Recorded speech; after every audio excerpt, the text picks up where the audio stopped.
Recording the session here.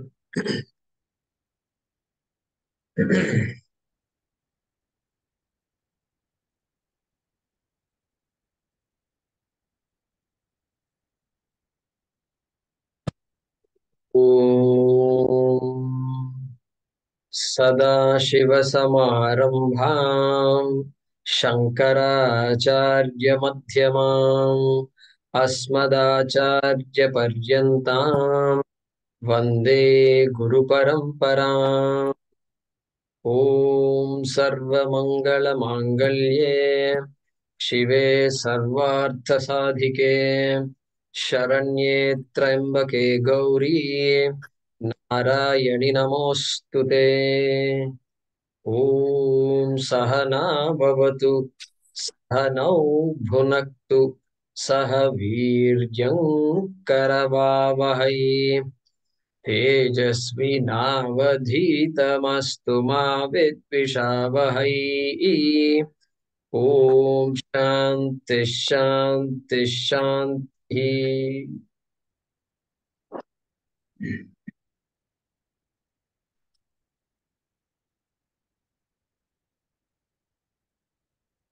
Good morning, good evening, wherever you are. This is our third session. If you're unmuted, go ahead and mute yourselves. We are beginning to enter the topic of an important topic for every being, which is the idea of fulfillment. It seems like as we're young, we go about leading our lives. We are given a framework by our parents. You ought to do these things. You have to teach your high school degree, then you got to go to college. And so there is a regimented schedule that we are given, program. And then once the job after college, then what? Then the person is no longer bound by the diktats of the parents. Some parents say, oh, long before that, Jaykumar, that has happened. What is this college you're saying? Oh, by the time they went to college itself, they said goodbye, Tata, they left. And so, okay, that's fine. But that is the journey here. So at that time, the guy is on top of the world after finishing college. That's when all these banks, they offer all these 0% interest for 24 months. You can just get a car, just go to the dealers and buy a car, not even buy a car. You just walk away with the car. Don't worry about payments and all for 24 months. Great deal. In India, that doesn't happen. But I've seen this in the US. It happens a lot. So because that guy is on top of the world, they know this guy is going to earn money. They are going to earn money. And the person is a single. And so hopefully the person will save some money, etc., etc. That's how life goes. Never has such a person, it's true with anybody of that age, never is that person ever going to think about what is happiness, what is fulfillment, what am I here for? Did I achieve what I've come here for? How come things look bleak after so many years? What did I do all these years? These kinds of questions don't come until some time. I suppose that's what they call as middle age crisis. I don't know. They use a phrase called middle age crisis. And I don't know what it is. It probably means, the family is there, responsibilities have gone up, and in-laws are there, outlaws are there, so many laws are there, now taxes and this many, so too many things going on. And children are there, they're going to school, and so then at that time only, I suppose the person recognizes that, life is a little different. Oh, it's time for me to go to the temple once in a while. I think maybe now I understand why my mother has been saying You should chant a few shlokas periodically, honey. All that suddenly comes to mind. Fine, nothing wrong. That's how things are supposed to be, I suppose. And so we saw a few things in the last two sessions. Let me just summarize that, just to recap.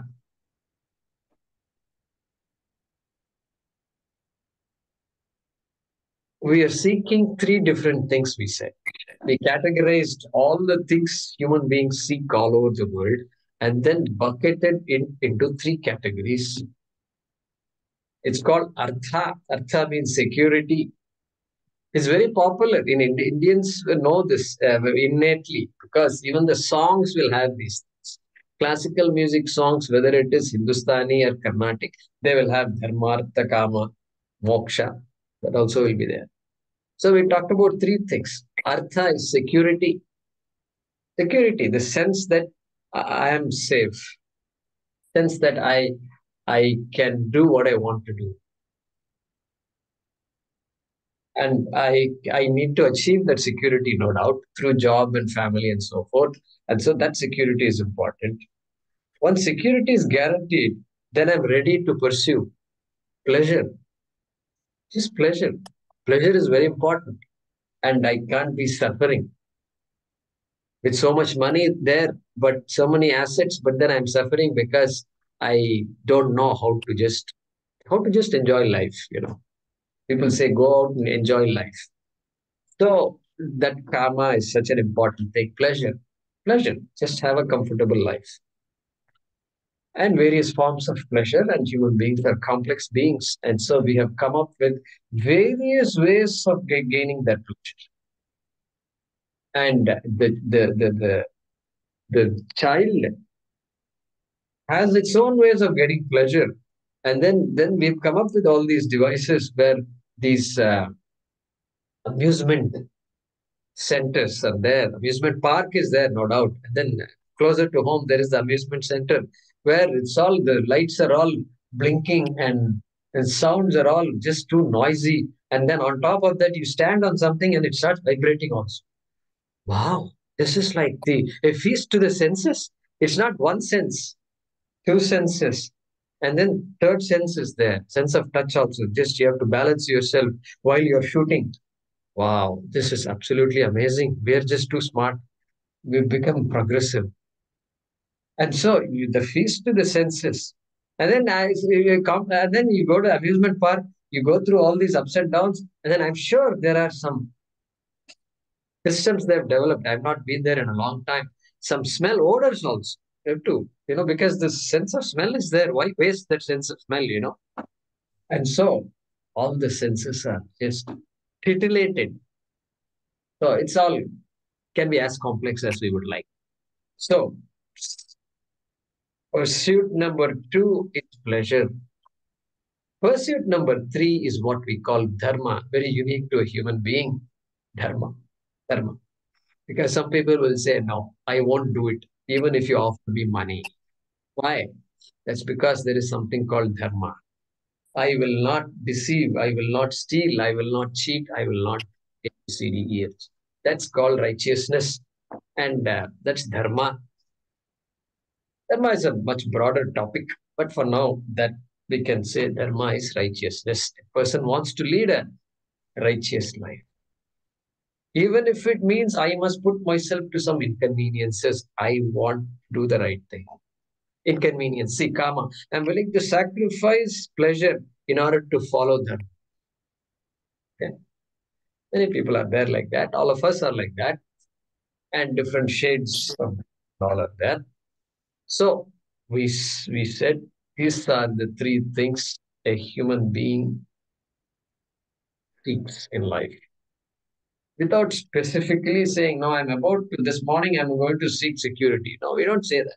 Going to work is seeking security, going to work. And so we saw that. Then we analyzed it a little further. We analyzed our experiences a little,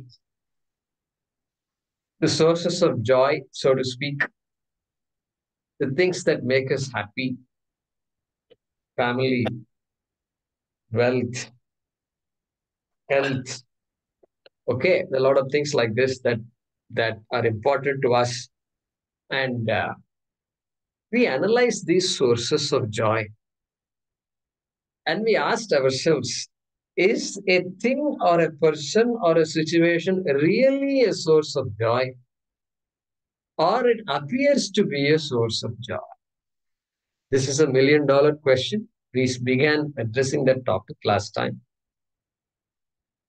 The reason this is important is because if they are really not the actual source of joy, but only a perceived source of joy, then I may be running after something that does not have the capacity to give me the joy that I want. And we see it happening constantly. Constantly, it's happening. We buy a car, and then the car is a source of joy for the family. And guess what? 5 years later, I'm ready to sell the car. The family wants a new car. And guess what? I'm happy now because I'm selling the car. And the buyer is also happy. You know why? Because he's getting a used car at a great deal. So there are two happy people. This car is now making two people happy. It's making me happy because I'm selling it, and it's making that person happy because he or she is buying the car. Look at that. That means what? This car that was a source of joy for me is now not a source of joy for me. It has become a source of joy for somebody else. Which means what? Which means this idea of source of joy must be questioned. Must be questioned. They're all, what did we say? They're all triggers of happiness, triggers of joy. They seem to trigger something in me. Trigger something in me. We said these people, these situations, while very important for the growth, emotional growth of a human being, a family network, family setup is so important for the security, emotional security of the human being. The child will collapse were it not for the mother and the father's arms. Okay, for so many years, a human child will collapse, cannot survive. Needs that. It will just collapse of sheer fear and whatnot. And so we need that. But as we grow up, we are asking the question, what really is a source of joy? And we found that none of these things that I have considered as a source of joy is a real source of joy. They are only triggers of joy, triggers of happiness, triggers of fulfillment. Triggers of what? Triggers of the fullness that I already am. They are all only revealing, those situations reveal the joy that I am. Because now no object has a property of joy. Like fire has the property of heat and light. Nothing seems to have that property. Cannot have that property. Cannot. Underline the word cannot. Okay. And so that was a revelation for us in the last session. And so when I say the weather is gloomy, weather is gloomy. My goodness. Weather is what it is.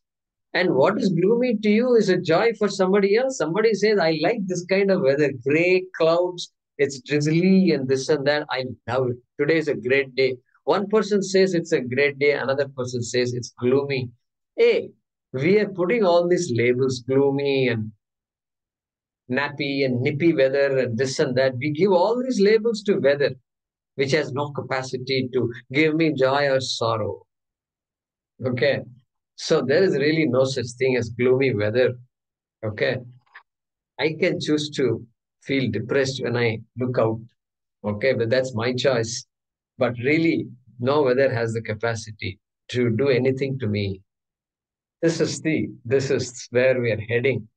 This is where we had headed in the last session. Okay. And so we also said our definition of fulfillment is now slowly undergoing a change. Okay, what I thought to be permanent sources of happiness, I have to amend my definition. They are not permanent sources of happiness. They are not even temporary sources of happiness. Why? Because they are not sources of happiness. And so I'm forced to inquire into it further.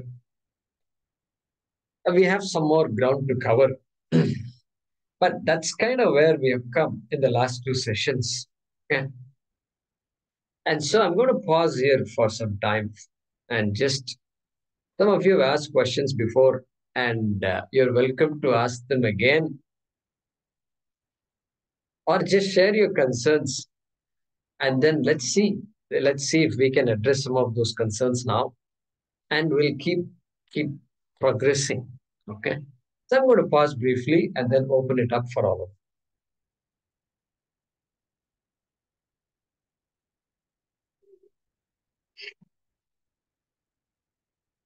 Is Ashok here today? Ashok, Akshay, I think, right? Akshay Swaminathan, right?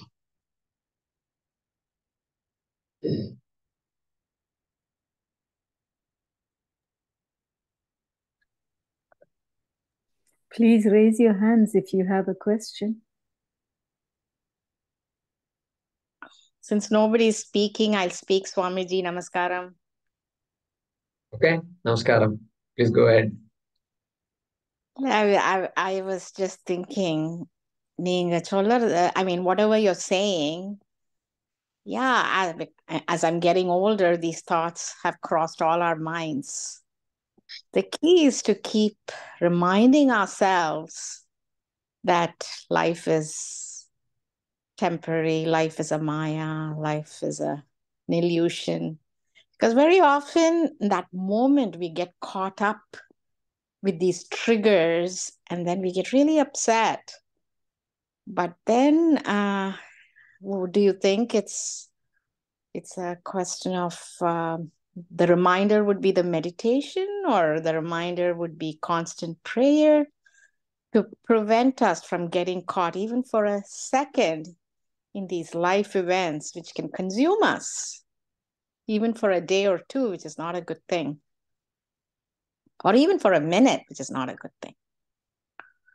So yeah, what's good for you at that minute is not good for me at all. But how do I get out of this knot? How do I untie the knot that minute and get out of it that minute so that I don't dwell on it? I think that's the reminder. I'm a teacher. I would tell my students, if you see somebody in a situation like this, give them a hug.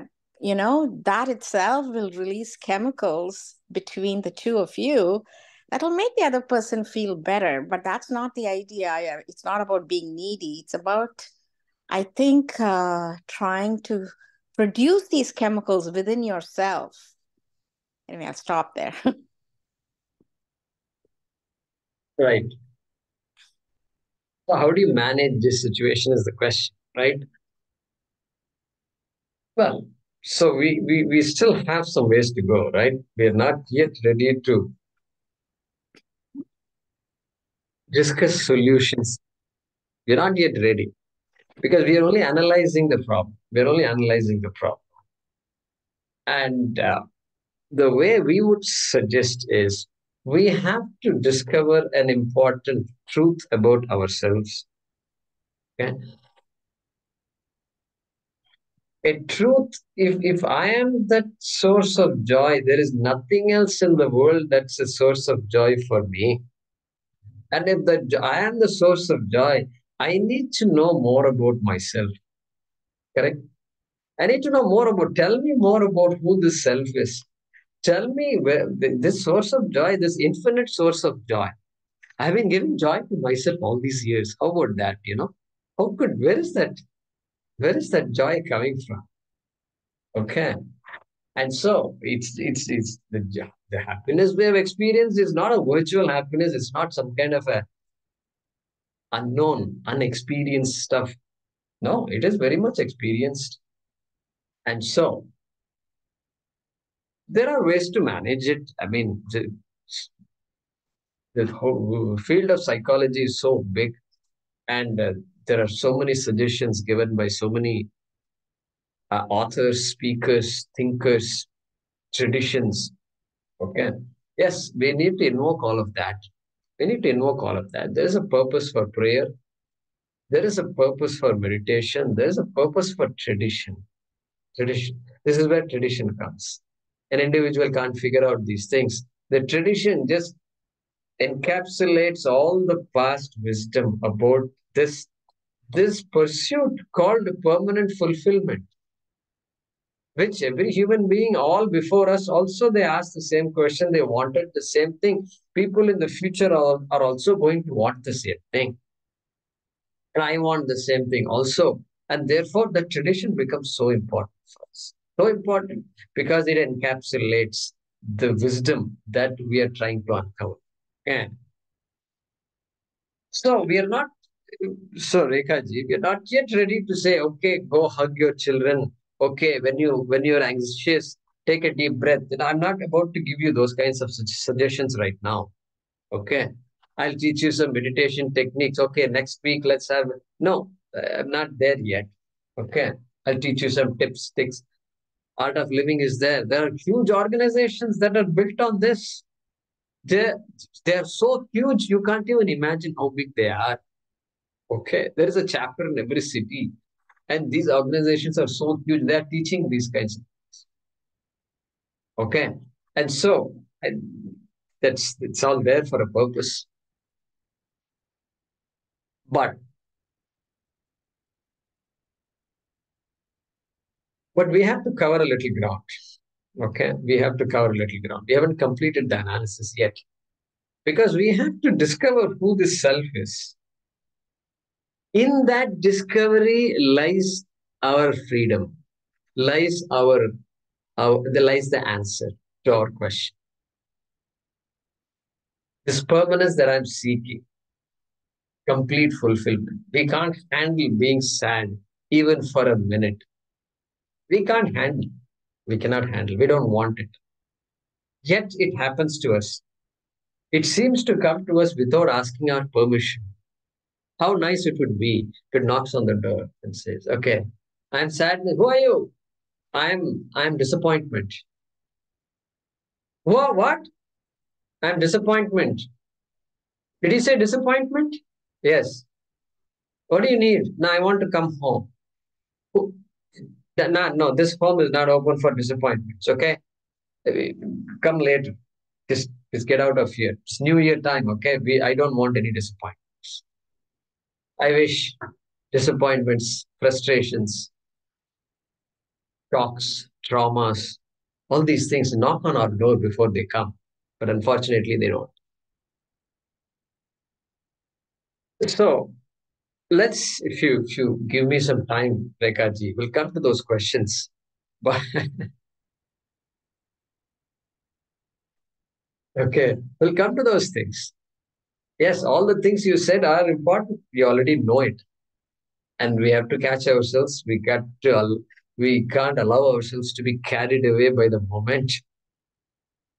And guess what? There is a truth that says the truism is if I allow myself to be carried away by joy, I will be carried away by sorrow also. So be cautious, okay, Rekha ji. And so if you ask me, how do I prevent myself from being carried away by that moment of sorrow? Then I have to practice not being carried away by a moment of joy also. It is two sides of the same coin. And so we'll have to discuss a little more about that. And so that's the difference between a human being and an animal. An animal does not suffer these kinds of problems. An animal grows, and then if you ask, what is the fulfillment for an animal? When does it call itself, yeah, I made it in my life? Well, there are no such interviews available, and animals can't give us that kind of feedback. And we can only guess based on their behavior that the animal matures physically to a point where it can reproduce. And once it reproduces, it seems to know what to do, and it seems to bring up its children, young ones, and the young ones walk away from the mother after some time, and that's it. There is no parting. crying, reunions, Christmas reunions, and all that doesn't exist in animals. It looks like there is no ado about anything at all in their lives, and then they move on. But the human being is not like that. After physical maturity, there is a lot more. There is a need, an emotional hunger is there that does not seem to get satisfied. Okay. And this guilt and hurt and other expectations are there, which are seem to be there with us every day, never seems to go away. The dog is barking. The owner is upset. Why did you bark? Don't you know I'm meditating? And tell me now, is the dog sorry? I'm very sorry. I'm very sorry that I barked when you're meditating. No, there is no sorry dog. There is no guilty dog at all. Okay? There's no chance. And the dog will just wag its tail and then just do whatever it does instinctively. But the owner can feel upset that he did like this. Poor thing. He got a dog so he can be happy. Now he's upset that he has a dog that's disturbing him during meditation. Okay. And so this human being is a complex being. One of the things we say is the human being is a self-conscious being. We ask, why are human beings complex? We ask. Well, one of the ideas we have here is a human being is a self-conscious being. Self-conscious. An animal is not self-conscious. An animal is self-conscious only to the extent that the dog knows it's a dog. And among the dogs, I am this kind of a species. And I will only mate with those kinds of species. These are all cats. No, I will not mate with cats. Cat is different. And so the dog seems to have that kind of a consciousness. But beyond that, it has no self-consciousness. Okay?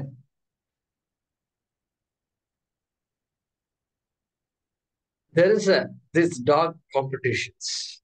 They're very big in the Western world, it's very big. In India and all, we don't see that. We don't see any advertisements for these dog competitions and so on and so forth. They may be there somewhere.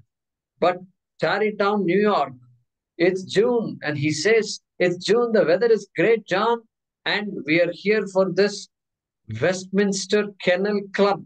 And there's a huge stadium. People are all there, and the dogs are all there, and they're all waiting for this thing.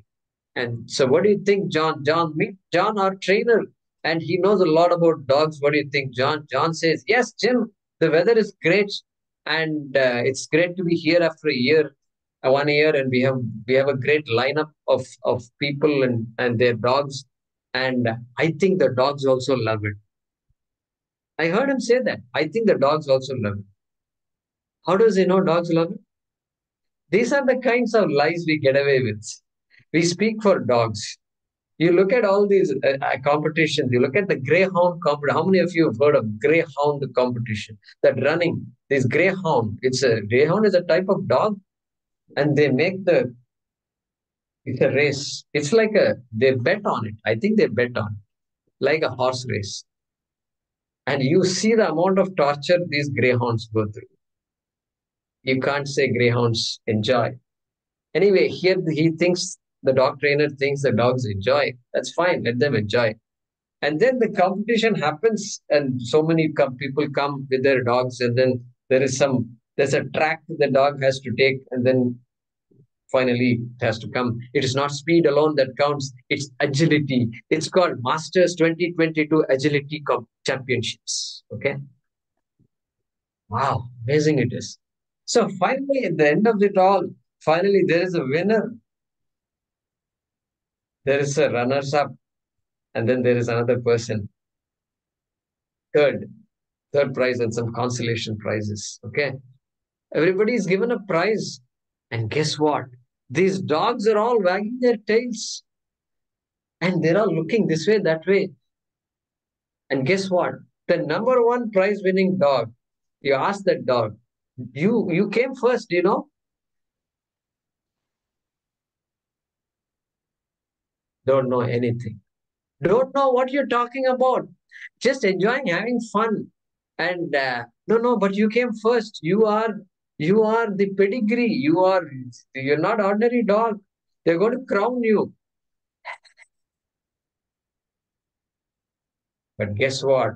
The owner is not saying, the owner, it gets all the credit. All this prize money goes to the owner. All the accolades go to the owner. All the applause in the stadium goes to the owner. The owner knows how hard he or she worked for it. The owner kisses the dog. Look at how much ownership is there. Who is self conscious about this prize? The dog is self conscious. The dog knows nothing about all this. All dogs are identical. They're all having fun. They're all having fun. Consolation prize also. But the owners, there is another guy who is not in this lineup. He was the favorite. Last 2 years, his dog won. And this time, he is nowhere to be seen. And that guy is very upset. Very upset. Dog is not upset. He is upset. Why? Because we're all self conscious beings who make self judgment. Self consciousness is not a problem, but then a self judgment is made. Judgment is made. What is the judgment I make about myself? That's what decides my life. The quality of my life is based on what I decide about myself. Okay. I can be frustrated. I can be dejected. I can be depressed because I made a judgment that there is something that has not worked out to my favor. This self judgment is a very big thing for a human being. No human being is immune to self judgment.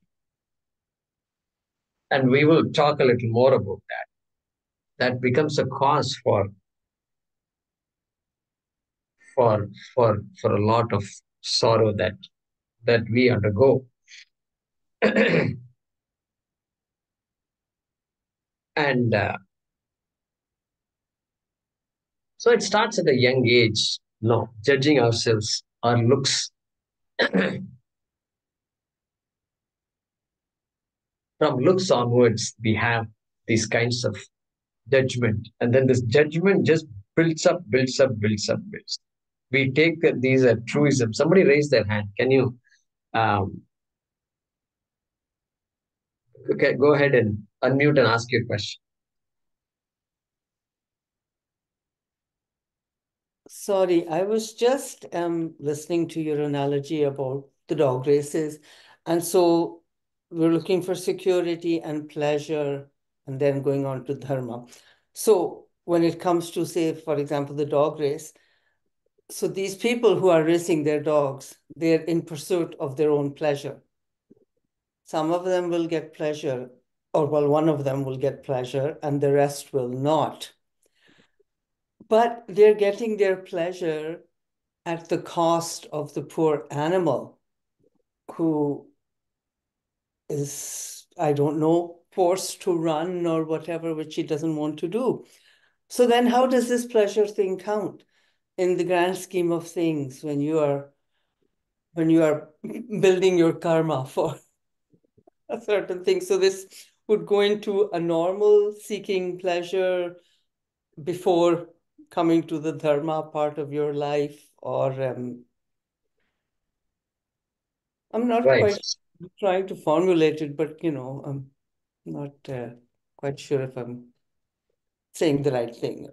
Right. So your question is about dharma and karma itself. Where does righteousness come here? How does it play in this kind of an example?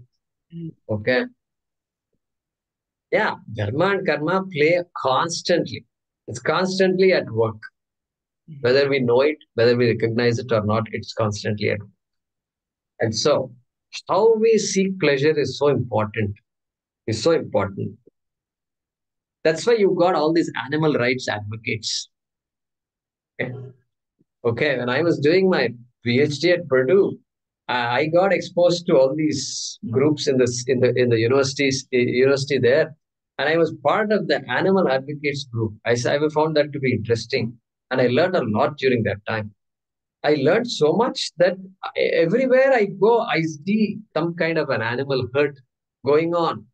Okay. And I used to, even the making of the honey that we have in the kitchen, even the manufacture of honey has a lot of hurt. The queen bees are blinded. Blinded, can you believe it? Take the queen bee and then blind the bees. So the queen bee cannot leave the hive. There was a time when I stopped consuming all these things. Milk, I stopped all these things because saw so much. I was just shocked. I was shocked. And there is too much. This area is a very big area, and we have to be very alert. That's why today they talk about cruelty-free products and so on and so forth.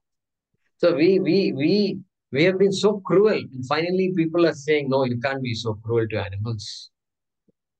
So it seems like on the back, unknown to us, there's a lot that is going on. Okay. So people who are alert will be alert to these things. Okay.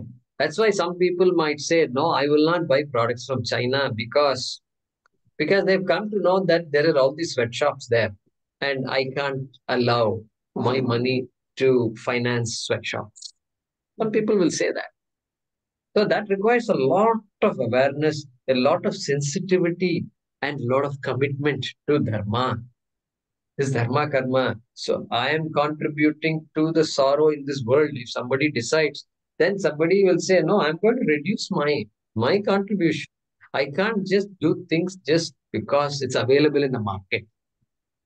Okay. So that guy will go through a lot of inconvenience just to be committed to dharma.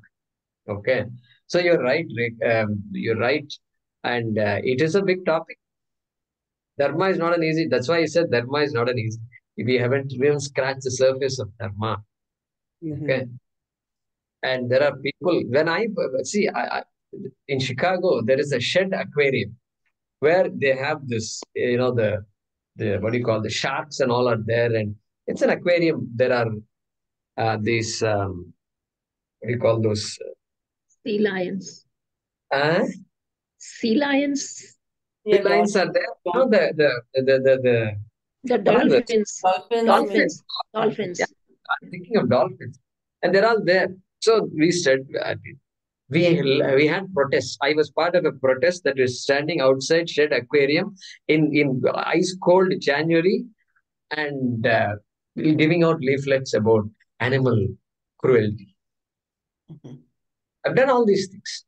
And back in Purdue also, we did all these protests, and somebody looked at my shoes and said, hey, wait, your shoes are made of leather. Is that not causing hurt to animals? I looked at my shoes. I said, wow, yes, you're right. I was shocked. I was talking so much about all these things, animal cruelty, and he just trump card. He had the trump card. He silenced me in one word. I said, yeah, you're right. I was so ashamed on that day. I still remember it. Then I had to change my ways. I had to think about this a lot. And so it is impossible to eliminate this kind of a hurt completely. It's very difficult. As you walk, I may be stepping on ants and things like that and killing ants. You can't, it's very difficult to eliminate. That's why you've got Jains in our culture, Jains, and they are very conscious about this. They even close it. Long before Corona, they used to wear masks. Long before we all came to know about masks, they were wearing masks because they don't want to inhale, any insect by mistake and things like that. So it only shows a commitment to that kind of dharma. It's something we have to think about. It's not ordinary. But also everything from the very beginning, I think, when man had nothing, and then he learned about fabrics and weaving, and then he learned about silk. So then the silkworms were being treated very cruelly. So I think just man has had his pleasure or whatever he needs, but it's embedded in some form of cruelty.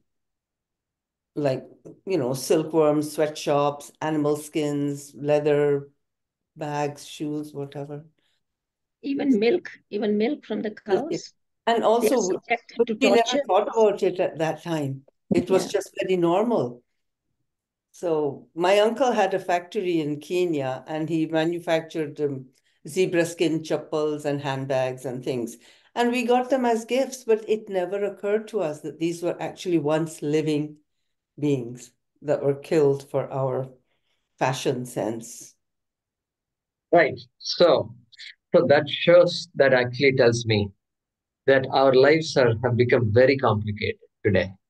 Yeah. In fact, we have to be even more alert, even more alert. The children who are going to school are talking a lot about plastics. They're talking about the environment. They're talking about a lot of cruelty and all. Maybe we have a lot to learn from our own grandchildren.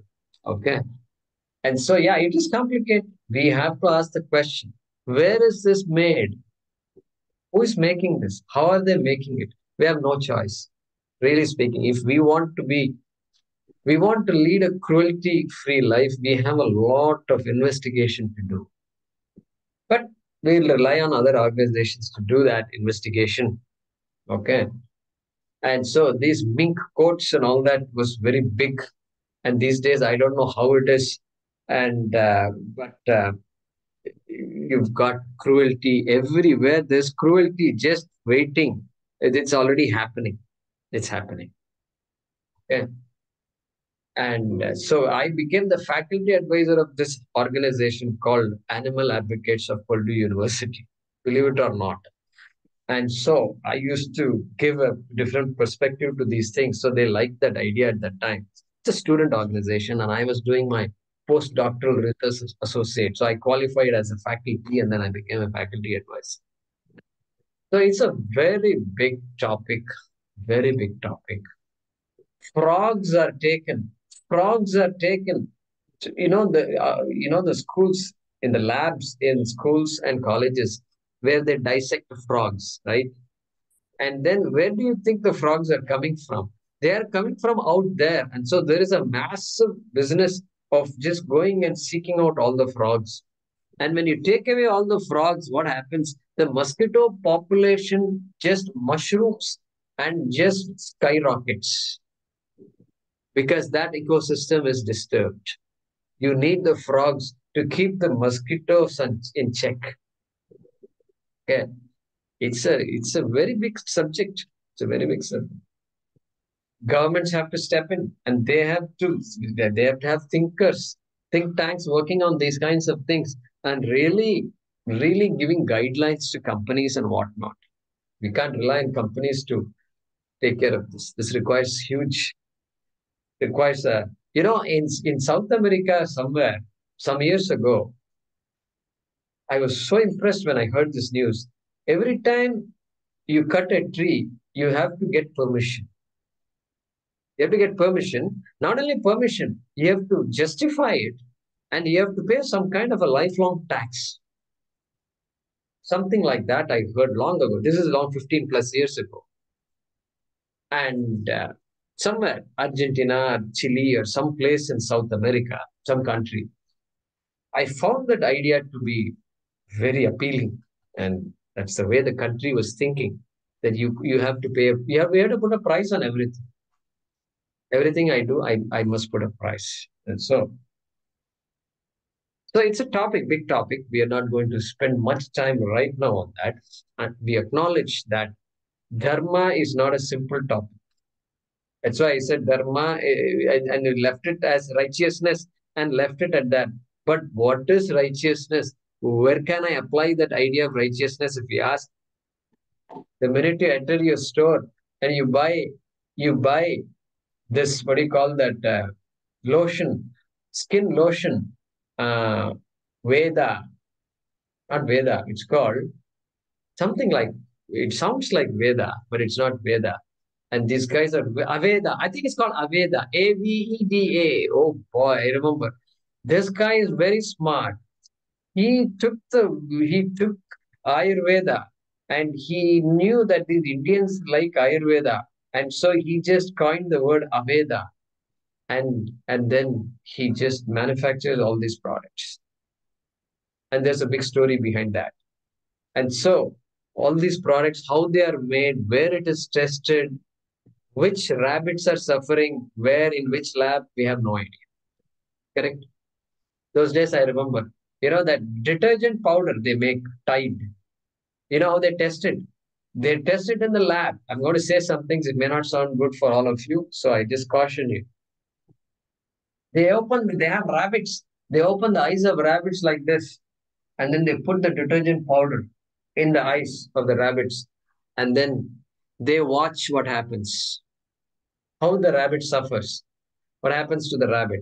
And the rabbit is screaming in pain, running around, hitting its head against the wall. It doesn't know what to do. And then after some time, blood is oozing out of the eyes. They measure how many minutes it takes for the blood to ooze out. This is the experiment. This is what is being done. Tell me, friends, it's a very complicated topic. Our sannyasis will not take anything, any of these things.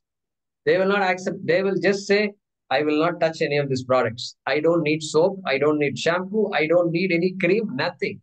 I'll survive with coconut oil. Something like that they will say. See, look at how a culture develops based on their understanding of what dharma is and the importance they give to dharma. Mahatma Gandhi says a society can be judged based on the way they treat their animals and the senior citizens. What a statement it is.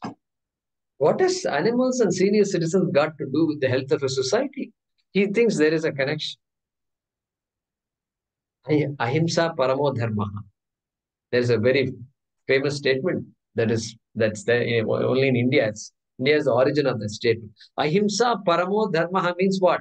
Hey, you talk about righteousness, you talk about speaking the truth, you talk about this, that, so many things you talk about. Fine, keep it with you.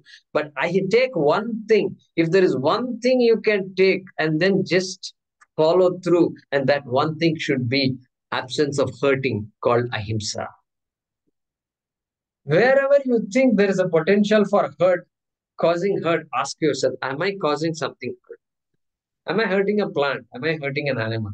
Is there a chance I hurt some people? Yes. Then you ask yourself and find some other alternative. Okay. So, big topic. Dharma is big. And there was a conference, religious conference among Swamiji and Hindus, Muslims, big leaders all over the world. They met. They talked about what are the religious pursuits. We think all religions are same and all that. The religions are not the same at all. And there, one of the big religion, the head of the religion said, we don't believe in dharma. That's it, period. You guys talk about dharma as one of the things that you seek. No, we don't believe in all that. Point blank, he said that. Point blank. That religion is very clear. We don't believe in dharma. That means what? We will do whatever it takes to gain market share. We will do whatever it takes if I have to. So many things, the implications of that statement is very huge. Huge. Anyway, and that's why one of the historians, Will Durant, I think, said, civilization, he had a lot of respect for this Indian civilization. And he looked at the history of the civilizations and he said, civilization is a very fragile thing. Very fragile thing. Indian civilization is built on dharma. And so it began to trust all these other people who are all marauders, who are all aggressive people. And this society cannot handle that kind of an aggression. Like that he had predicted. Okay. And so it's a big topic, friends. And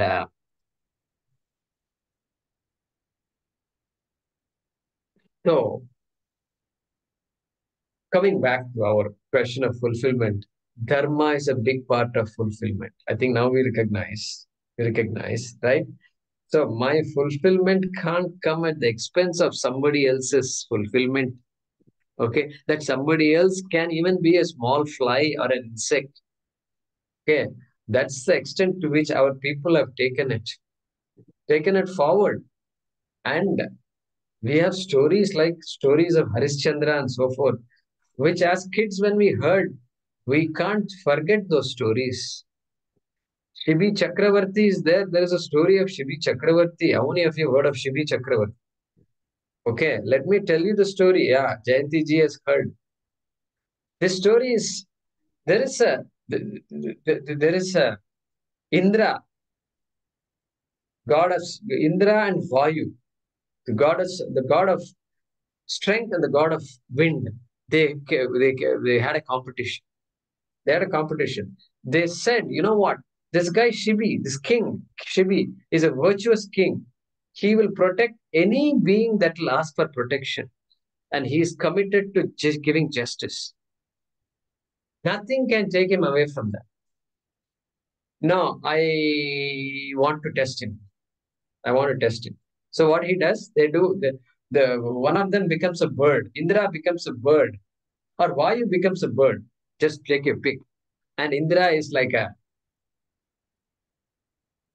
one is an eagle, another is a small bird. Okay, and like a pigeon. So the scene changes, and suddenly the king is in the garden, and then a pigeon drops on his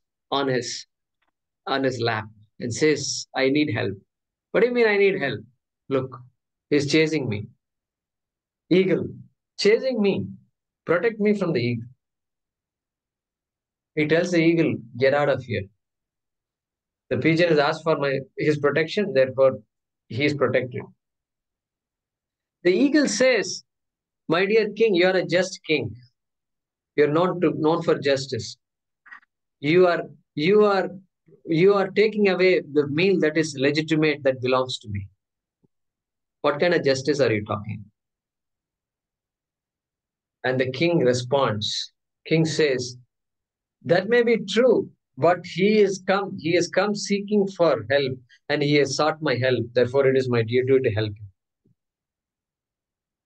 The eagle begins to argue.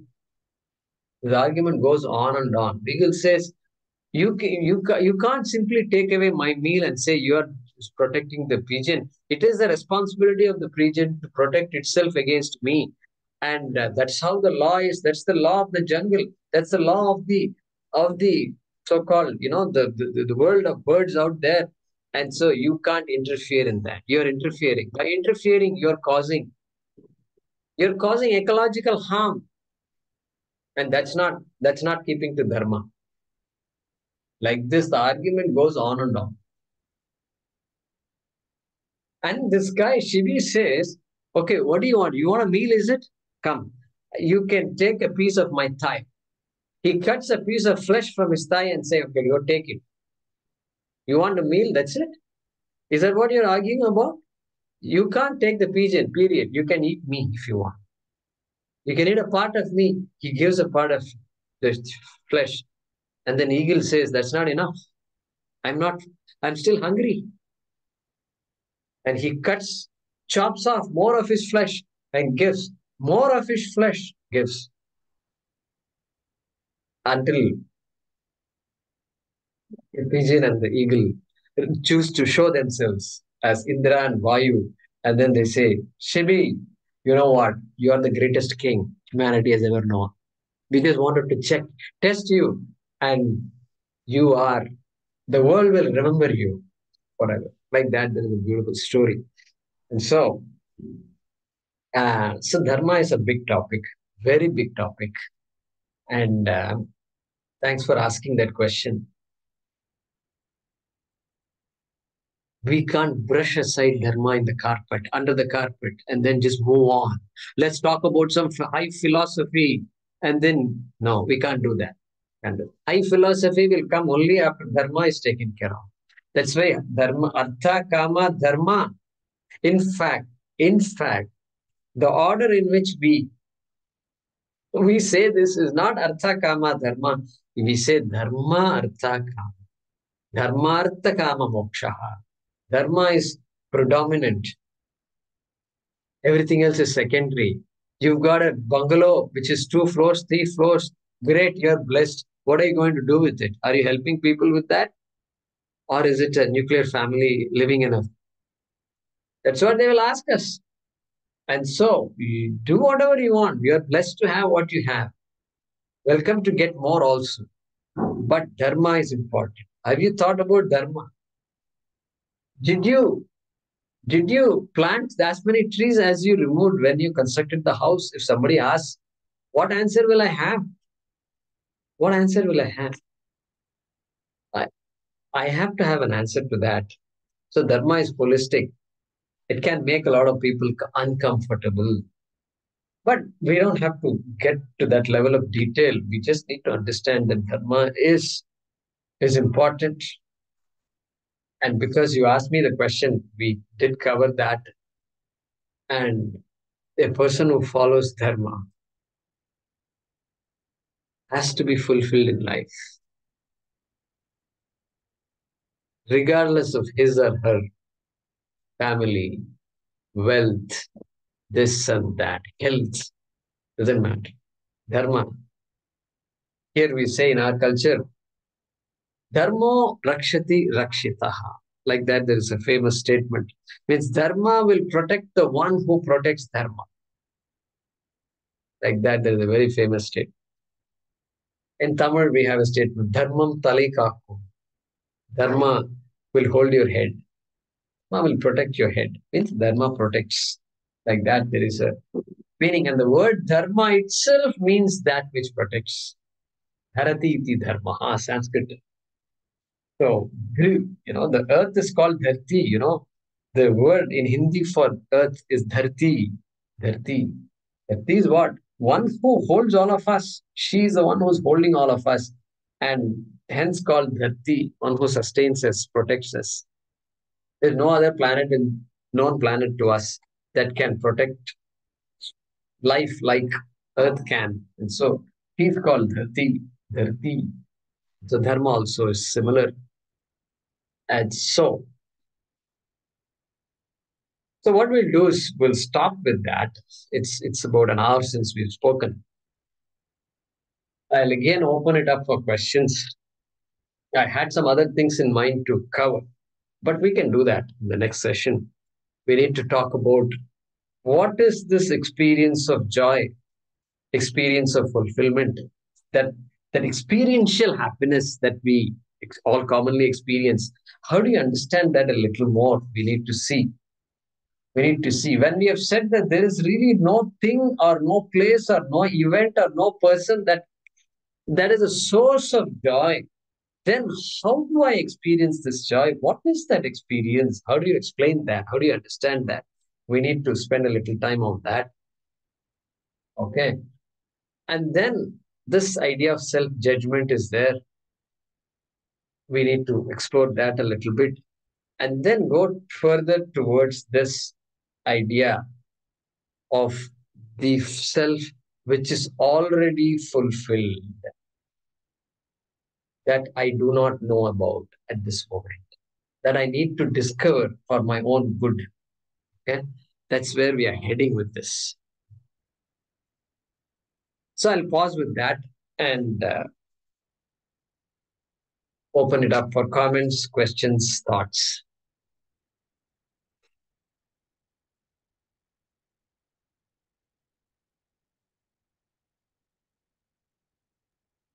Was the discussion on dharma useful? Yeah, go ahead, Neelamji. A little while ago, you had mentioned that human beings, they react to the elation, a feeling of elation, as well as to the sorrow, but the animals don't, because they just go about their business, whatever it is, produce the progeny and then just take care of them, and the children, then their babies go away and they just live their life. But is there anything wrong with experiencing the grief and the happiness? I understand that we all do experience, but how we respond or react to the feeling of sorrow or grief, or how we react to the happiness. That's what determines, I don't know whether the word is character or personality or the way we live our life, but feeling those feelings in my understanding is not really wrong, but how we go about and how we deal with them, that's what makes the difference in life. Right. So 2 points. First, animals. Brought up the question of animals.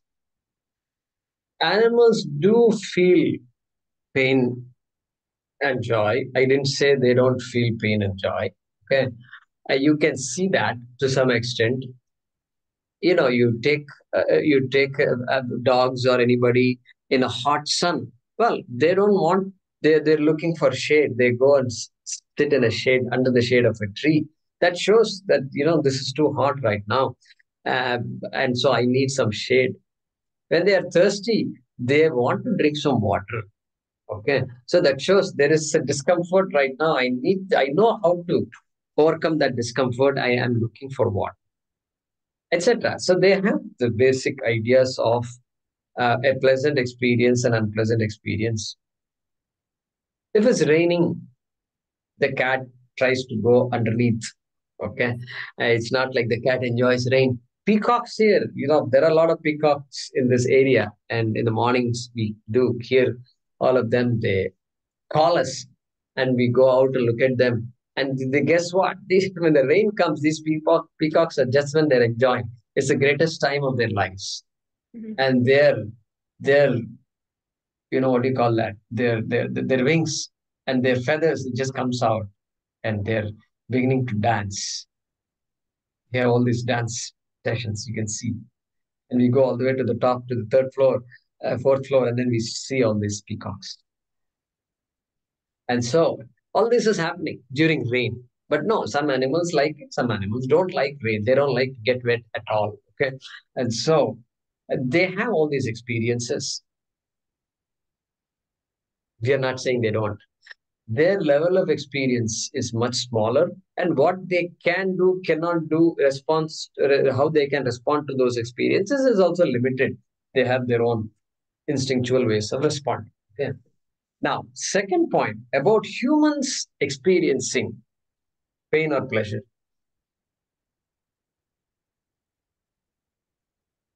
Experiencing pain or pleasure is neither right nor wrong. Why is it neither right nor wrong? Because it's not your choice. Okay.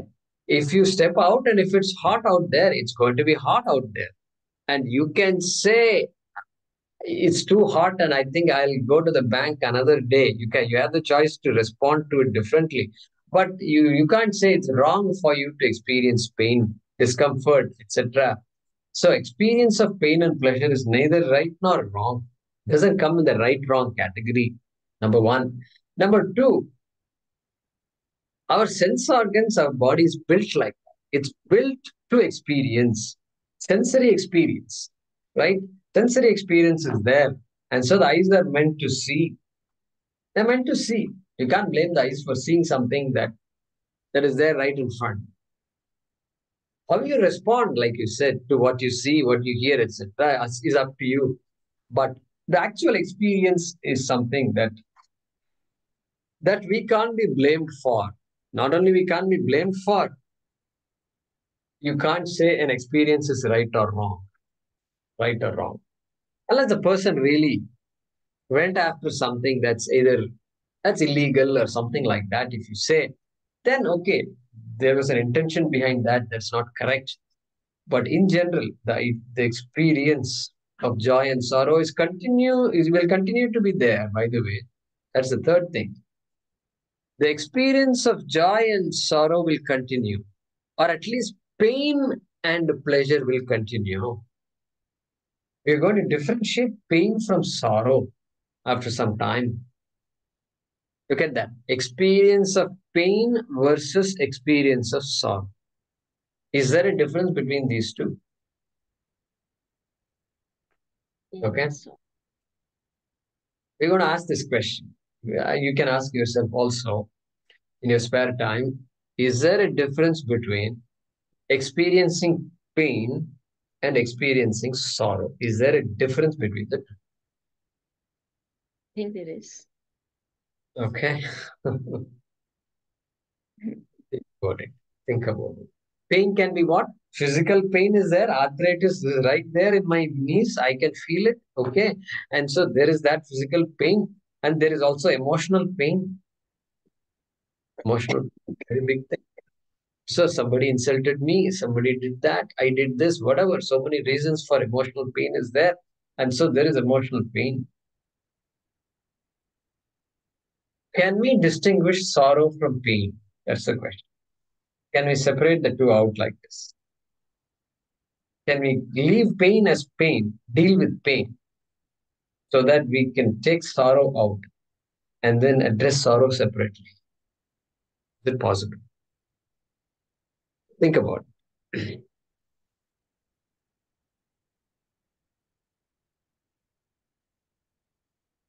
Are you asking me or everybody?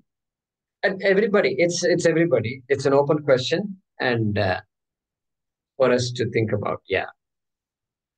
So I hope it addresses your immediate question about experiencing pain. And I was talking about pain and pleasure. I was talking about more at a deeper level, not really just the sensory level, but a deeper level, that we suffer and we also enjoy, and nothing wrong with that.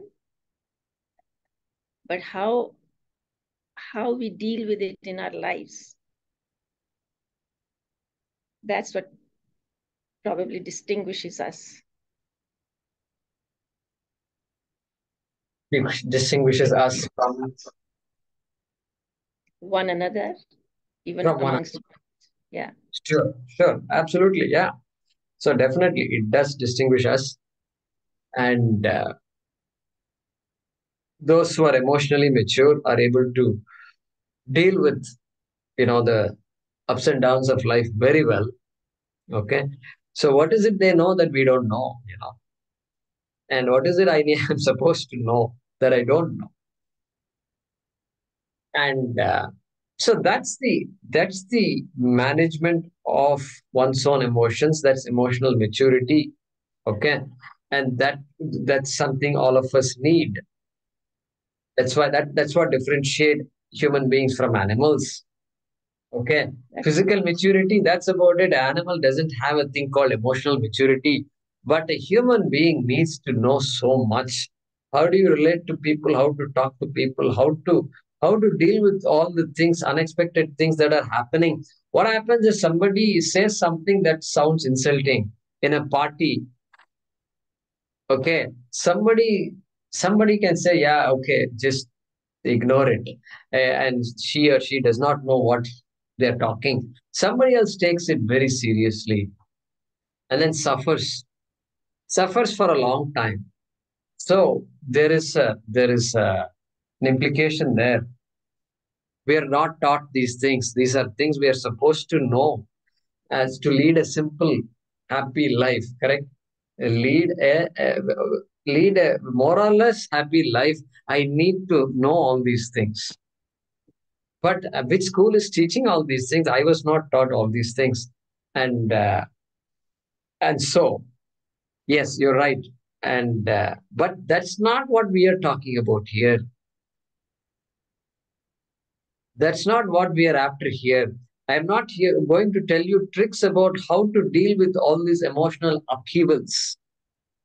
Okay. I'm assuming you're all there already. You're all mature people, emotionally mature people, and you're wanting to know a little more about what this fulfillment is all about. Okay. That's why I said long ago, I'm not a motivational speaker. I'm not going to give you tips and tricks. Otherwise, my course would have been called Tips and Tricks. And then I would have even charged people for my tips. I'm not interested in charging anybody anything.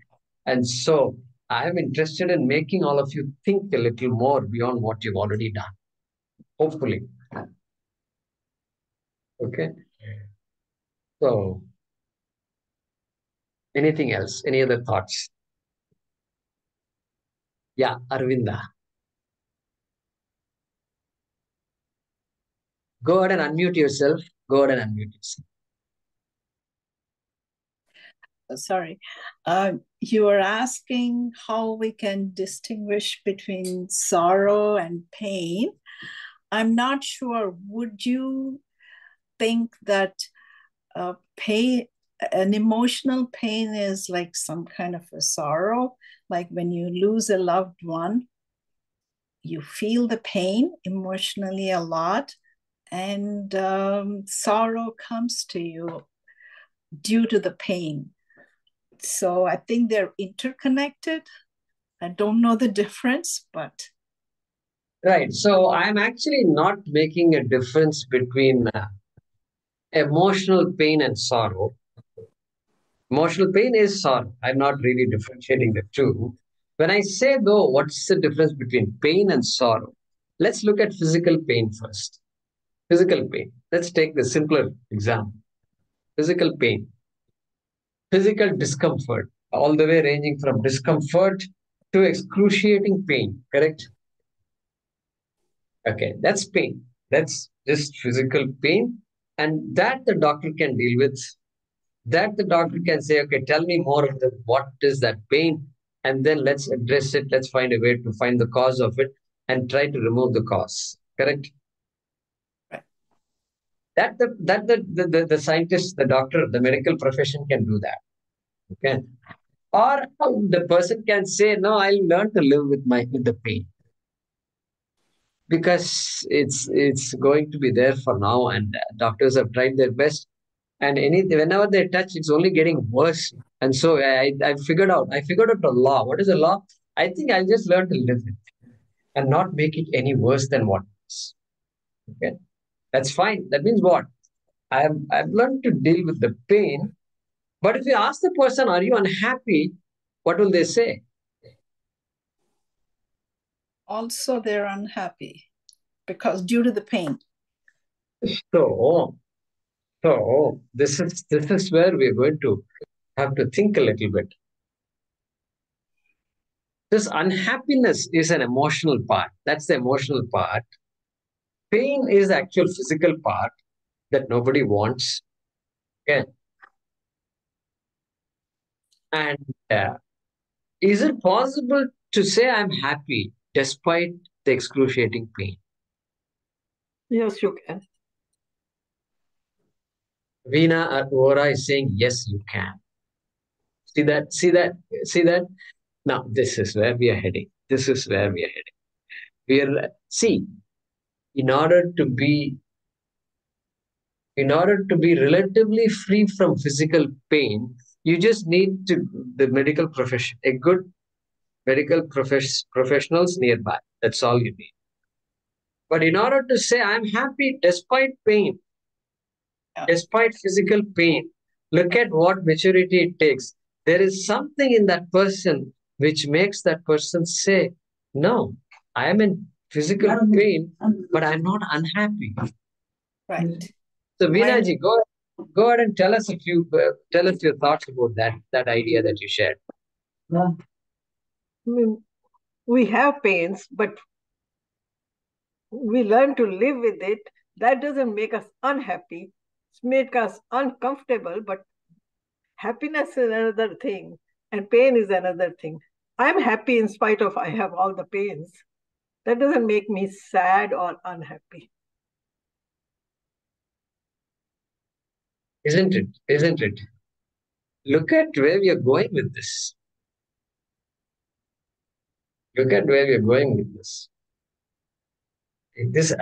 How many of you think this is new territory? New territory means I didn't know we were going here. Okay. Oh. Rekhaji feels like saying something. Yeah, I want to say something. I think I may be wrong, but I think it's about acceptance. When you have a condition and whether the doctor can deal with it or not, that's a different matter. But it's about acceptance that gives you the happiness, I feel. I mean, or the pain is there, but the acceptance takes you above that pain. Correct. I feel acceptance about anything in life takes you above whoever you are, whatever you feel. And that acceptance is where I think we should be going. So that's another big revelation here. That is true. Acceptance of realities. Resistance of realities is going to make my life miserable. They even say things like he's in denial, she's in denial. Right? What is denial? Denial means resisting a fact that's staring at me. And that's what is called denial. And not accepting that fact. And so what you said here is acceptance of a fact. This pain is going to be there. That's how the body functions. That's how those are the laws. And it is also possible to alleviate the pain in so many ways. And we are going to try on that. But I've accepted it totally. What Veenaji is saying is, I can accept these things totally. And therefore, I'm happy. There is no connection between my happiness and the physical pain I'm suffering. That's what she's saying. She separated it out. Two things are different, she's saying. This is a very big finding. This possibility, if there is such a possibility, I think we have to explore it. And you said acceptance. And so, yes, if you ask Veenaji, do you accept all the pains? She's going to say yes. Yes, everything comes. I accept everything that comes, even though I don't like it. I fully accept it. Fully accept. That is a very big part of the philosophies we talk about. The Eastern philosophies, very big part. Yeah, Neelamji, go ahead. I was going to say, many a time we don't have much of a choice. If pain is there, or if we have lost somebody or something, there may not be much of a choice. So we have to accept it. And then the choice is ours, whether we want to cry all the time or whether we want to lift ourselves up and then make the best of what we can. And we can still be happy. Maybe it is not the same kind of happiness as it was before, but there is still a version of happiness rather than always wallowing in our pain and just being sorrowful all the time. So I think we have a choice. Sometimes in some things we don't have a choice, but then it leads to a situation where we have a choice. Which way do we want to lead our life? Whether we want to lead our life with always that grief and feeling down, or accepting the fact and then moving on and making as best as we can and being happy with it. True. So total acceptance of situations makes a very big difference in the way we perceive life and perceive ourselves. And that does not mean you don't make an attempt to change situations where where you have to seek help. You have to seek help, no doubt. Or where you have to intervene and stop certain things, you have to intervene and stop things. So that's where a lot of this the soft skills, we are helping a lot of children, very poor children, through their school and college and so forth. One of the things we do is soft skills training, right? So just dealing with things that are not taught in schools and colleges, and just every week they're exposed to these kinds of ideas, role modeling and why values. Why are values important? How do you relate to people? How do you even speak? What is communication?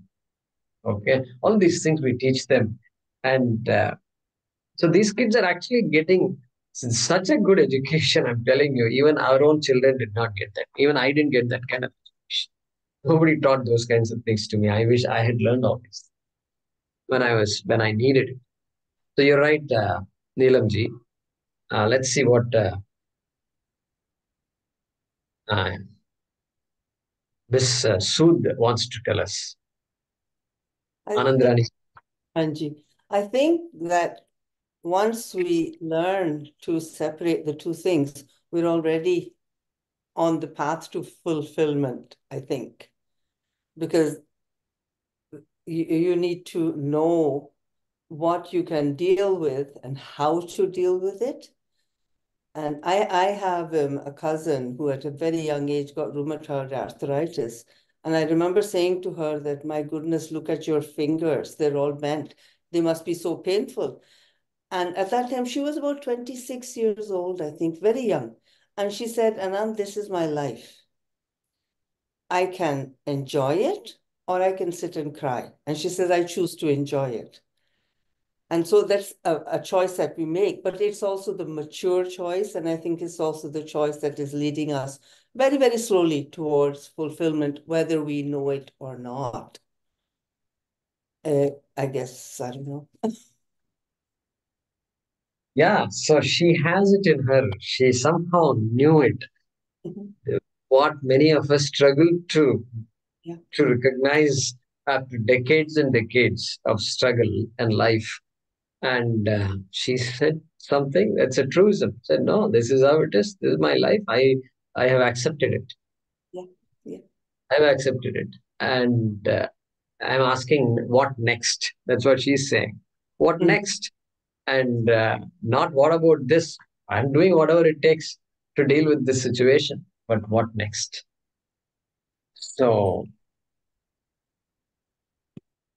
yes, that's a big thing. That's a big thing. But then we have to take it a couple of notches beyond that. I'm not here to tell you that you have to learn to accept what's coming at you. That's this already. Thanks to all this discussion now, we have covered that ground already. We have covered that ground that we have to we have to learn to accept what comes and what cannot be changed. What cannot be changed, right? What is that serenity prayer? Oh Lord, oh Lord, help me. Give me the courage to change the things that I must change. Give me the fortitude to accept the things that I cannot change. And give me the wisdom to know the difference between what I can change and what I cannot change. What a prayer it is. What a prayer it is. My goodness, that one mantra is enough for us to just take it forward, our lives forward. Serenity prayer. I still remember that. And so, and the beauty of that prayer is it says you need not accept everything lying low just like that. There are certain things you are supposed to do something about. Okay. But you also know when to draw the line. Okay, this is it. Enough. I've tried my best. And so now I am ready to accept it completely. Accept the outcomes completely. And so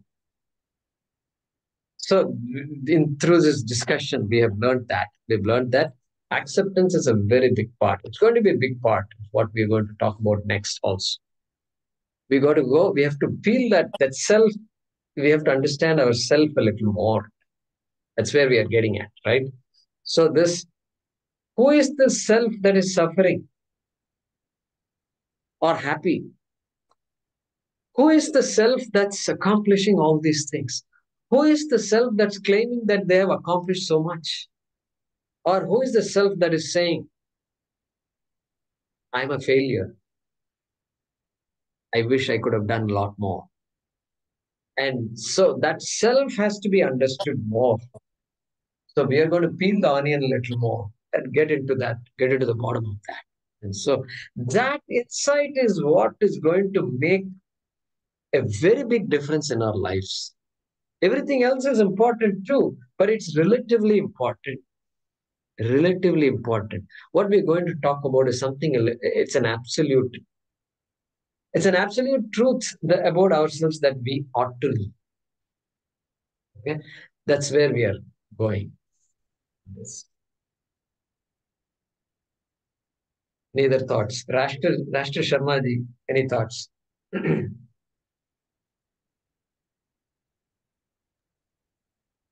It was, first of all, thanks to all the commentary.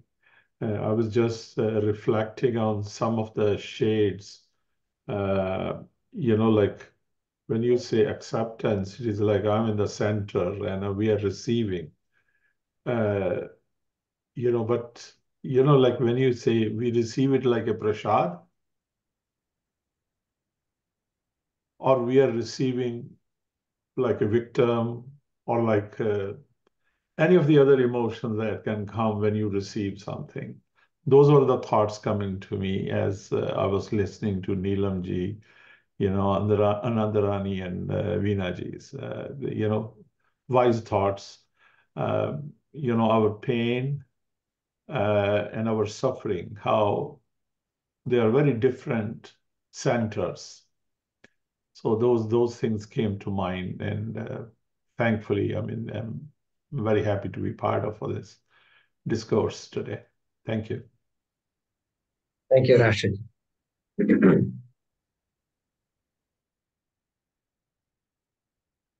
Good. So,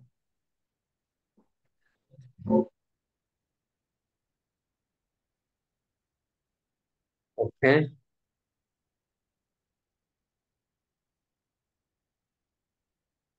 So there's a private message about our politicians. I wish our politicians understood dharma. Okay, I'll just read this out.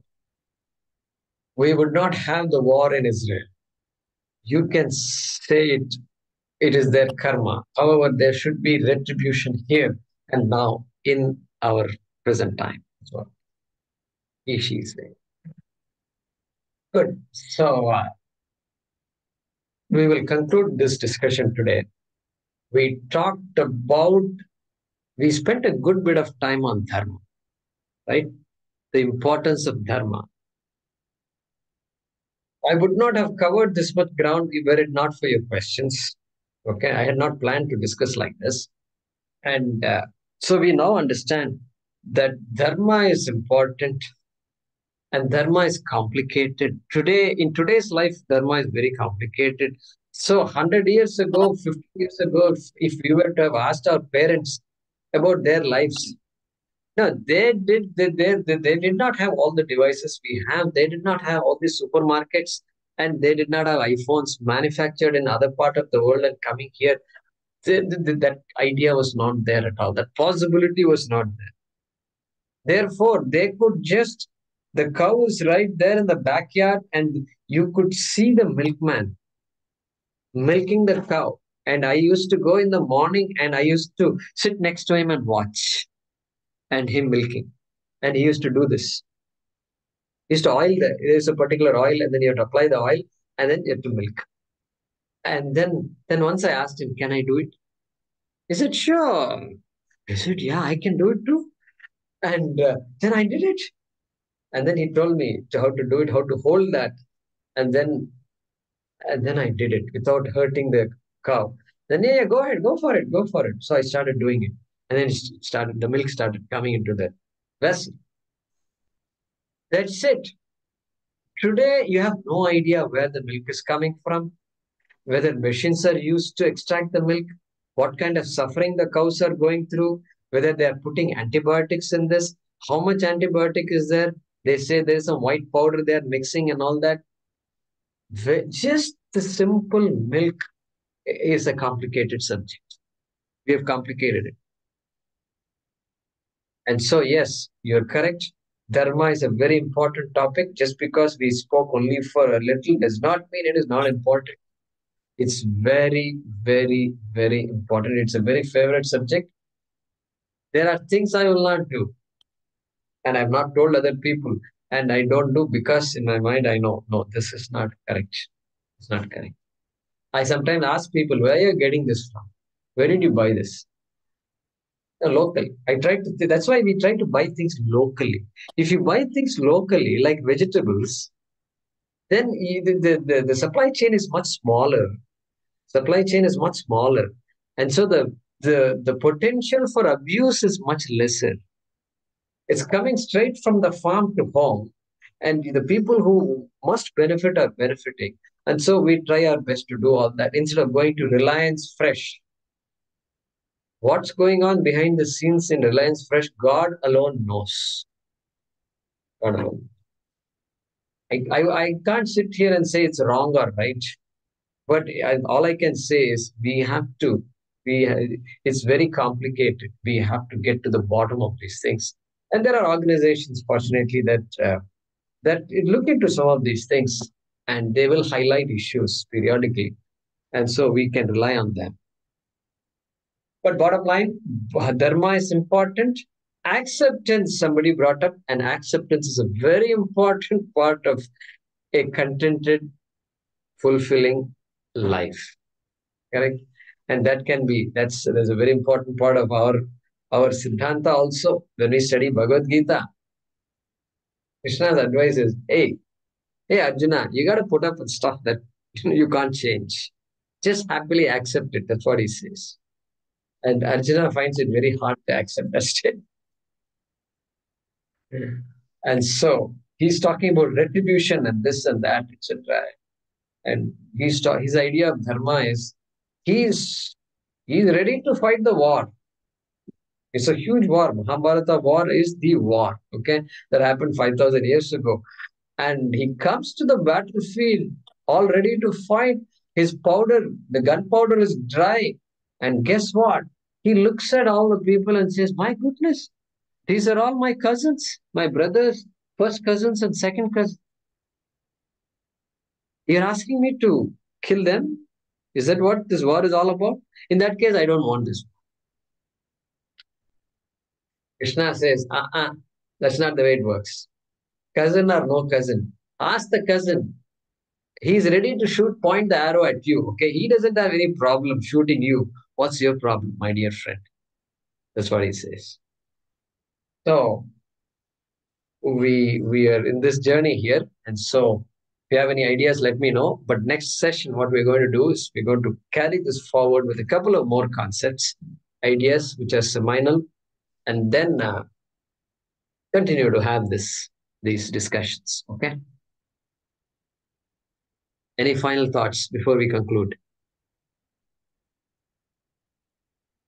Pradeep, how are things in Atlanta? Or where were you? I forget, I'm sorry.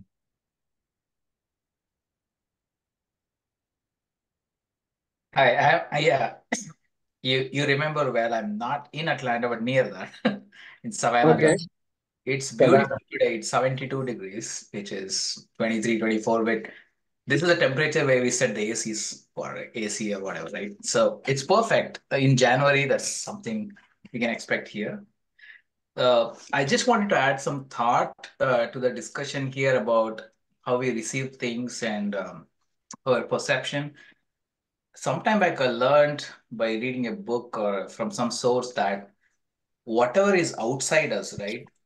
When we interpret it, we are actually looking at what is reflected in us, in our senses. Like, I'm just giving an example. You said about the sky, which is gloomy and all that. What we are judging is not the sky, which is gloomy. We are judging the reflection of that in our eye, which gives us a sense of what is out there. So basically, we are judging us within ourselves, like, okay, this is what we think it is, but it can be different too. So what I learned from that is when we take things, we need to filter it accordingly and, judge it in a different way so that we have the right perception to things. I don't want to make it very complicated. I'm just trying to say that we should develop the ability to filter things what we get from external sources in such a way that it doesn't cause us physical or mental pain. That I mean to say. So just wanted to add that. So in the example of the weather, then how would that filtering process work? So basically, if you think about it can be anything, right? So if we hear something bad, right, we can choose to ignore it or let it go or not hear it at all. Because what we are hearing is not coming from outside, something that is in our ear, which we are trying to interpret. So the question is how we are looking at it. So in terms of weather, if it's whatever be the weather out there, if we are positive enough about it, what we see is the positivity that whether what it is about, not about having a negative thought about, oh, it's bad. It's bad is a perception of what we think it is, but actually we are just looking the reflection in our eyes or whatever. But somebody else can look at it in a different way, say, oh, it's a perfect weather. It was so hot till now it's gloomy. It's perfect, right? So it just a thinking change here that what we take inside us should be filtered in such a way that we take the good things and be positive about it, not to focus on the bad things. Right, right. So we end up brooding over the deficiencies of a particular thing or a person or a situation. And so what you're saying is try and consciously shift the emphasis. It's not like you're denying those deficiencies, but you're not paying more attention to them than they deserve. And I'd rather spend my time on some of the aspects of the situation that are more beneficial, that are useful, whatever, right? Right. Yeah. So yeah, that's a way. That's good. That's a way that we that mature people will take that approach, and they will ignore. They may not ignore, but they give only so much emphasis to certain things, and beyond that, no more. And if it's not helping any of us, then I'll just let it go. So yeah, that's uh, that's a way to that's subjective also to some extent, because that doesn't mean you're ignoring the situation. If the weather is bad, it is really bad. It's not safe to go. Okay, it's rainy and it's stormy, and it's not safe to go now. Is the way to look at it. There's no need to sugarcoat it and try to make the situation somehow positive, even more positive than what. No, we're not trying to do that. We are looking at the situation objectively. Yeah. Objective. This is the way it is. And there are certain things you should not do in this kind of weather. Simple. And so let's be safe. That's so that's what. Yeah, that's a practical approach, pragmatic approach. Yeah, another angle to it I was thinking was this is not just about the physical things, about the thoughts as well. Like um, people get affected by negative thoughts and discussions. Sometimes somebody will be sharing a bad experience they had, and when we listen to it, we kind of feel the stress and pressure because we think it's almost happening to us in some cases.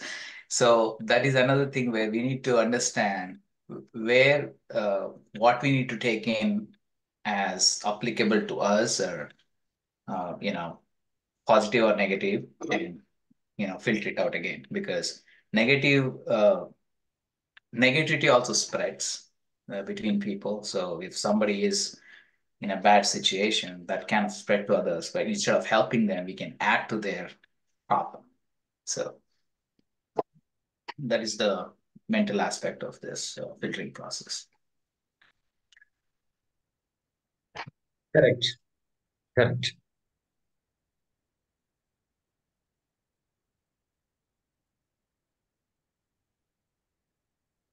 Any other thoughts? Yeah, Rashtra Sharma, go ahead. Yeah, thanks. Just to build on what Pradeep said, and I just wanted to elaborate it. Sky is gray, sky is overcast. But when I choose the word gloomy, I attach how I feel about it. The first one is I observe the color.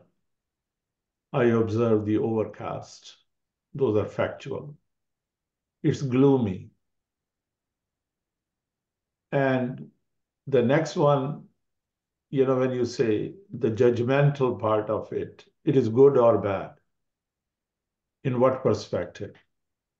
It is good for the crops. It's good that the crops will give me harvest and I'll get the feed, versus it's going to pour on me and I'll get wet. Just thoughts I wanted to share. Right, right. So that's the kind of thinking that we are not supposed to be taught as kids, is it not? As at least through college, if they had taught us these things, how important it is in just leading a good life, right? Looking at things objectively.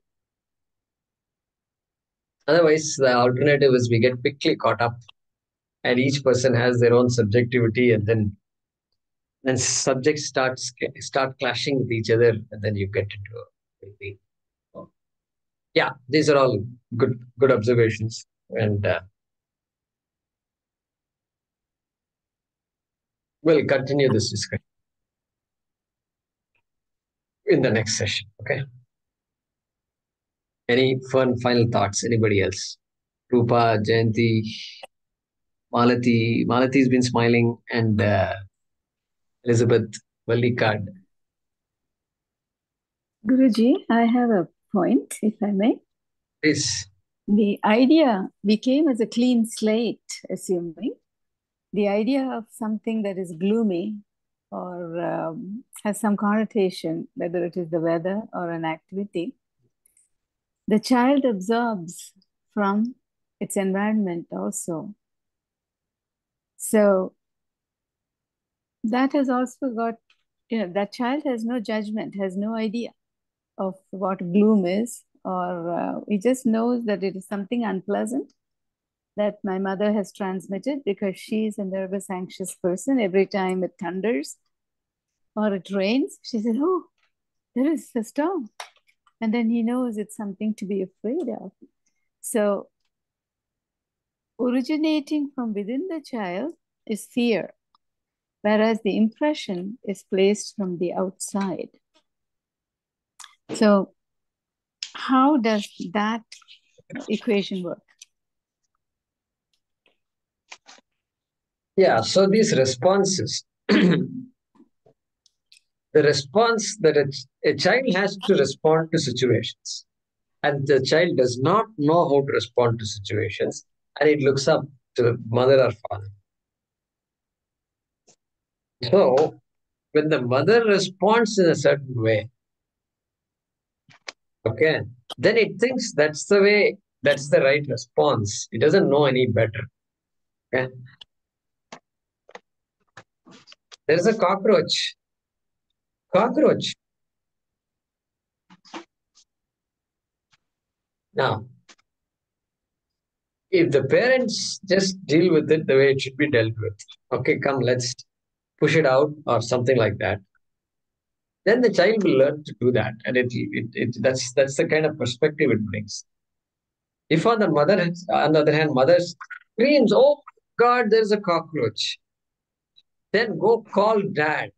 So the child says, "Oh, cockroach is a very big thing, and you have to deal with it with an iron hand." And so father comes, and then father calls 911. Okay. Oh, now the child is observing all these things. Okay, observing all these things, it also thinks that's the way to respond to a cockroach. And next time when it sees a cockroach, its reactions are going to be like not different from what it has learned at home.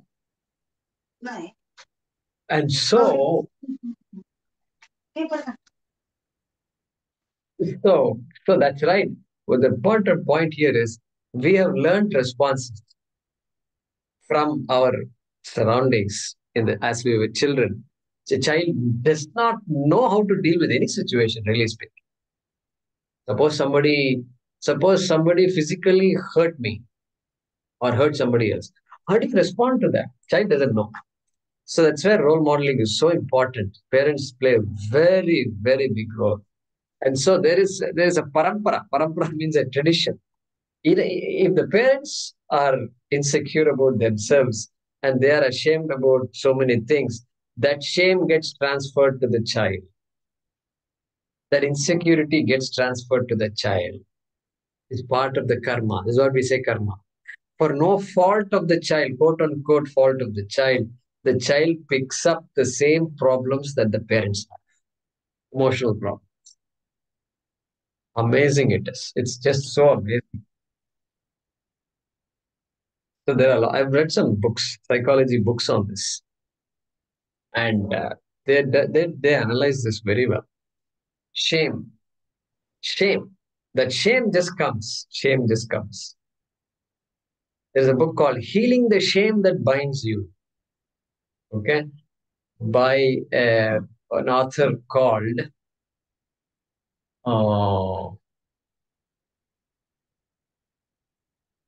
anyway, I forget the name of the author, but he's written some good books called Homecoming and things like that. I've read those books. I've even practiced some of the things that some of the exercises he wants us to do. I've done those things. Very powerful. But yeah, it becomes the child is helpless. See, that's one thing. We begin our lives helplessly. Helplessly, we are subject to our surroundings, our parents, and so our caregivers. Okay, and if our caregivers are highly mature people, then the child ends up being a mature child from the get-go. Otherwise, the child has to struggle, find its way out. Yeah. And the child will pass on the same shame to his or her child also. Yeah. This is the song.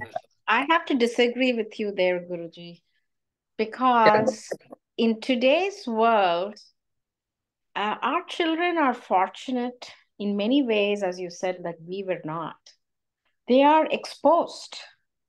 And hence, even, for example, a person like me, if I was exposed to a lot of things and carried a lot of baggage from my parents, I cannot blame my parents today. I should actually learn from that. And if I don't, I think it's my fault. And I don't think we should, I don't think I'll carry, if I'm really aware, I don't think I'll pass it on to my children, having learned what my baggage did to me. Similarly, our children too, I think they are much more aware, and they may learn to shed it or, acquire skills to deal with whatever the parents have dealt them. May I say something? It depends on the sensitivity of the child to pick whatever it picks up. It's not, the parent does not intentionally go and say, I'm going to do this to harm my child. So the sensitivity, the insensitivity of the parents and the children are the cause of the distortions in their thinking. Am I right, Guruji? Yeah. So what Rekhaji is saying is that she is conscious about these things, and she makes it a point to make sure she doesn't project her problems on her children. Okay? And she is saying today's children are very conscious, so they don't take on the problems of the parents. Okay. Now, if you say society is so enlightened, I'm so happy to hear. I'm very happy. That requires a very enlightened society. Yeah. And it requires parents that are aware of these emotional traps. Okay. And it requires a family that's functional. And I'm not discounting this. And I say this, and I say this is the law. The law is that shame just gets transferred. What you're saying is, I know the law, and therefore I make it a point to make sure that doesn't happen. That means you're very aware of this. What I just has to stop here. Somewhere it has to stop. No, when you say we have to stop, I'm saying you're now asking for an enlightened society. You're asking for a very enlightened society. We have to stop, you're saying. Good. That's right. That's what I'm also saying. But I'm saying, in order for us to stop, we need to understand the situation first. And is the society stopping it? You tell me. I'm not. I'm not in touch with today's college and school curriculums. I know some of the curriculums, but the schools I've spoken to, they teach people how to survive, not how to lead a life. The kids are doing very well. Many top-notch schools are there. I attended. I was invited to speak at a school, very good school, and I asked the principal, "Do you expose your children?" Because I was supposed to talk on a very different topic for civilization and life and all that. I said, I was very impressed. I said, wow, you're inviting me to talk about this. Your children must be very exposed to all this. She said, no, this is the first time we are having a talk like this in a long, long time. Our children, they have a set schedule from 8:30, 9, tea, and then lunch, and then another break, and then this, that, and then 5:30 buses take them home. Now, there's no time for all these things. They don't talk about all the shame and emotional baggage. How do you identify and deal with emotional baggage? How about that? Right? And so I'm not getting the idea that you're that enlightened yet. But I like to see us get there. So I'm not just see Rekha ji, there is nothing. See, I hope I didn't say something that is disagreeable. I'm saying this is how it works. And so we need to become more mature, more aware, and more aware of ourselves and the way systems work in order for us to stop this flow of shame. Correct? In order so we don't hurt our children, so that we can be enlightened parents, enlightened caregivers. Right? Absolutely. Our children, I hope our children, I mean, your children and their children, I hope they're getting solid education in the schools. And yes, there are many schools that are good, colleges that are good. In the West, in America, that I've seen, schools are good. They give a more well-rounded education to the children. No doubt about that. I'm very impressed with the education system, and they are exposed to a lot of things that I could not have imagined. Okay? They talk about the abuse at home and this and that. They talk about all these. The kids are very much aware of these things, which is good. Good. So I agree with you from that perspective. But I'm saying that's needed, because otherwise the tradition will be there. And so the insecurity just moves on from one generation to another. Yeah. Any final thoughts, Rekha ji? No, we are very lucky to have you so that the satsang can happen. We're very fortunate that we can actually talk about this together. Correct. You're right. You're right. Thank you. Thank you. All right.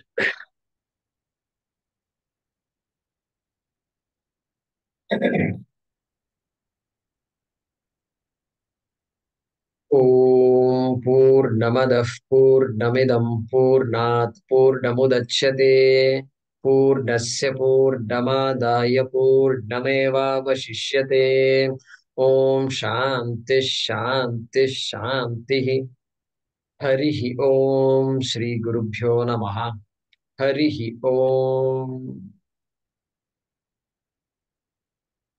So there was a question about how to address me. I don't know if I addressed that question or not, but if I did, let me talk about it. No, you didn't. Addressing the question of how to address me. All right, see, people address me in various ways. Friends of mine who still call me by my first name, and otherwise there's a common way of addressing each other. We put the suffix G, after our name. So Jaykumar, something that's very common.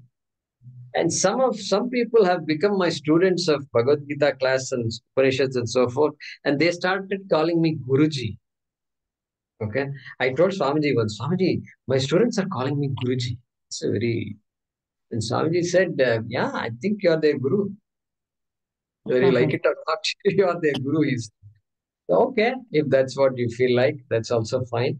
But you can even call me Mr. J Kumar or Dr. J Kumar if you want to. I'm a PhD, and so that's also fine. So pick the name that you like, and then you can Can we do call that. you Acharya ji? Acharya ji is also fine. Yes, Acharya ji is also fine. Yeah. But not Swamiji. So in our tradition, the word Swami, at least in the tradition that I come in, is reserved for people who've taken sannyasa, taken that ochre robe. And so they're given that title. And then they become called as Swamis. And so, good. Good. So we will meet next session. Okay. We don't know when it is, but Premaji will tell us. Thank you. Thank you. Thank you all. Thank you. Thank you. Bye. Take Shubharatri. Shubharatri. Take care. Thank you.